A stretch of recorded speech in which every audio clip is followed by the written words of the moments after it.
José Emilio Pacheco fue un poeta, ensayista, traductor, novelista y cuentista mexicano, integrante de la llamada Generación de los 50 o Generación de Medio Siglo, en la que también se incluye a Carlos Monsiváis, Eduardo Lizalde, Sergio Pitol, Juan Vicente Melo, Vicente Leñero, Juan García Ponce, Sergio Galindo y a Salvador Elizondo. Estudió en la Universidad Nacional Autónoma de México, UNAM, donde inició sus actividades literarias en la revista Medio Siglo.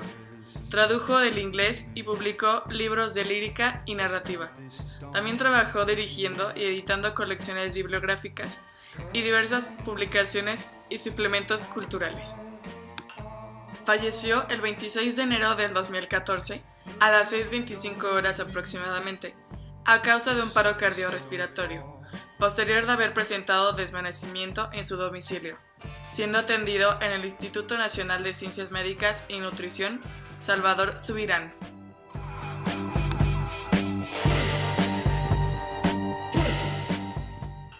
El principio del placer es un libro de cuentos y novelas del escritor mexicano José Emilio Pacheco, publicado en 1997.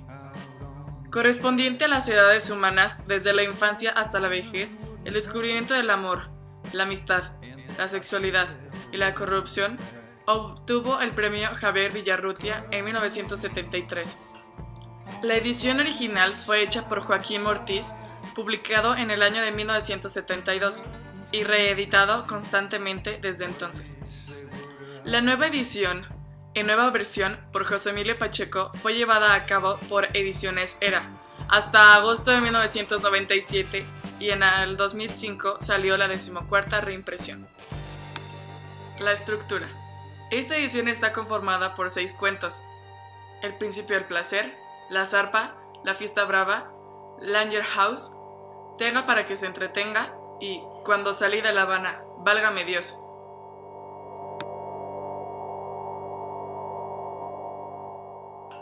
El principio del placer.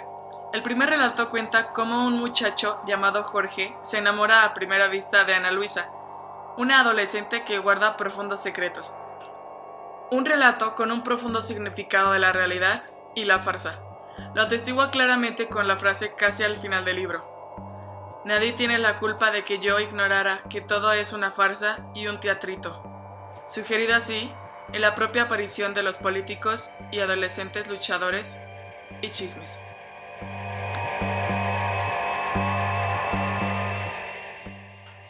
La zarpa. El segundo cuento nos habla de la amistad, belleza y fealdad, odio y amor, que hasta el final nos lleva a lo mismo: la vejez. Son 2 amigas que desde su infancia fueron educadas por igual. Les enseñaban a hablar y a caminar juntas. En la escuela, una de ellas empieza a sobresalir por lo bella, inteligente y el poder de comunicarse con facilidad con los demás. La otra, quedándose siempre atrás por lo fea, atarantada y con poca facilidad de expresión. Empieza a envidiar a su amiga, aunque ella le dice lo contrario. Pero empieza a nacer un sentimiento de odio en su interior. En su madurez, la más bella se casa con un hombre millonario y guapo. La otra quedándose sola y sin nada con quien compartir su vida, lo cual hace su desprecio algo cada vez más fuerte. Cuando la bonita se casa por 4ª vez, se encuentran casualmente en una boutique y la invita a cenar, pero rechaza la invitación en el momento que mandan por ella. Hay otro encuentro que marca la historia, y es cuando se ven, ya cuando las dos están llenas de arrugas, con una edad avanzada. Y es en esta etapa donde dicen, al fin están iguales por la edad.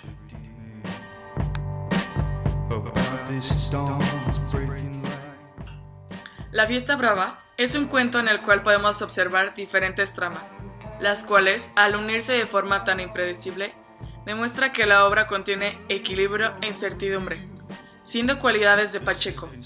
Al igual, tiene ciertas características de este, tales como escritor, poeta, traductor y crítico de sí mismo.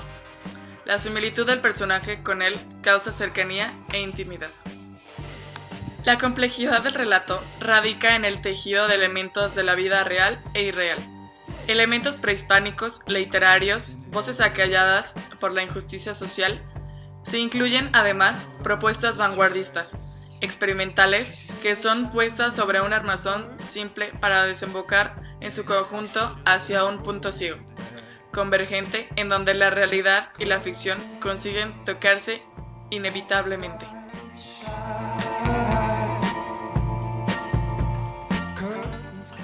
Langerhaus.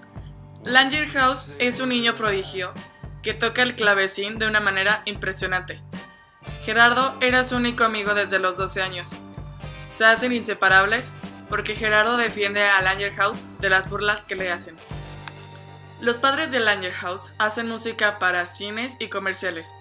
Ellos cuidaban demasiado de que Langerhaus no se lastimara los dedos, y por ello casi no conocía deportes. En la graduación, Langerhaus se venga de todos aquellos que le hacían burla, pero a su manera. Langerhaus va a estudiar a Europa para perfeccionar su música, por lo cual, a su regreso, decide dar un concierto en el cual fracasa. Después de eso, se convierte en un comprador y vendedor de lotes en Cuernavaca. No se reprocha lo que le pasó, porque en su nueva vocación no le fue mal. Lamentablemente, Langerhaus muere en un accidente automovilístico. Gerardo, el mejor amigo de Langerhaus, va al velorio y le da el pésame a sus padres. Ya en la ciudad, a Gerardo lo invitan a una fiesta donde celebran la llegada de su generación al poder.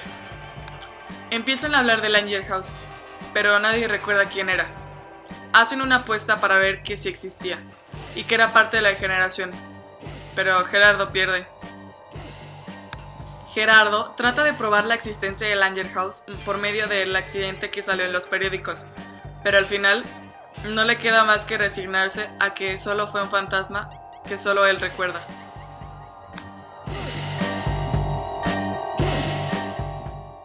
El quinto se trata de Olga, una señora que tiene un niño de 6 años llamado Rafael, que es bastante consentido. Cuando salen de su casa a desayunar con una de las amigas de Olga, de camino a la cita pasan por el parque Chapultepec y deciden ir un rato. En los columpios, Rafael se cansa y se recuesta bajo un árbol. Su madre hace lo mismo. Rafael, explorando, se entretiene con una de las conchas que están en el piso. De repente, sale un señor diciéndole que los caracoles no conocen la ciudad de los muertos. Cuando Olga ve al niño, está con un señor y piensa que es un oficial del bosque. Al ver eso, no le preocupa a su hijo. Después de un rato, andando el niño de curioso, le pide a su mamá que lo deje ir con el señor. Ella le pregunta si no tiene miedo porque ya está muy oscuro. Olga accede de indiferente manera. Pasado un rato, viendo que no regresan, entra al bosque y no viendo nada le pregunta a los torerillos que si no han visto a un niño de 6 años y obviamente le dicen que no. Al escuchar esto, Olga se desmaya y los torerillos llaman a la policía. Con los policías haciéndole preguntas y buscando, no encuentran a su hijo. Olga, con el remordimiento de que dejó a su hijo con un extraño y que muy probablemente no lo volverá a ver.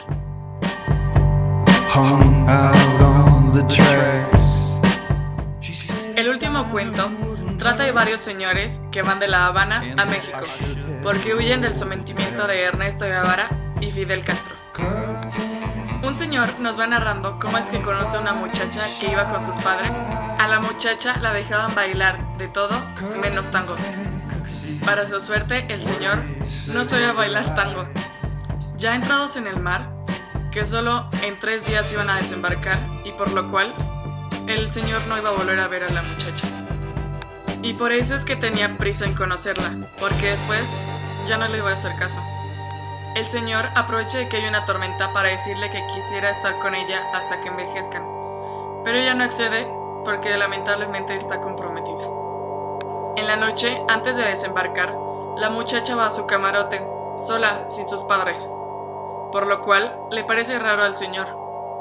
Le pregunta qué le pasa, y ella responde diciendo que han llegado. Pero se dice en el barco que no existimos, que se encuentran en un barco fantasma, y ella se cuestiona, ¿cómo es que vamos a sobrevivir en un mundo que no conocemos después de tantos años?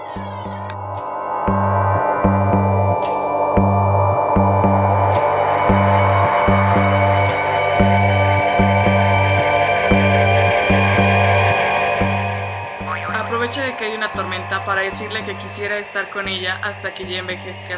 ¿Qué dije? Un señor nos va narrando cómo es que conoce a una muchacha que iba con sus padres y solo la dejan bailar con el cualquier.